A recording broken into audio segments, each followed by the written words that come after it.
Hi guys, welcome back to the channel. In this video, I'm going to be showing you how to download and install the WhatsApp app on your mobile device. But before I do that, please don't forget to like this video and subscribe to my channel. Okay, so I'm going to be showing you how to do this on an Android device, but the process will be very similar for other devices. So first head over to the Play Store. Next, tap the search bar at the top of the screen and do a search for WhatsApp. Next, click on the first option.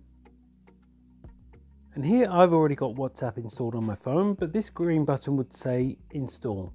So tap on that button and then wait for the app to download and install on your mobile device.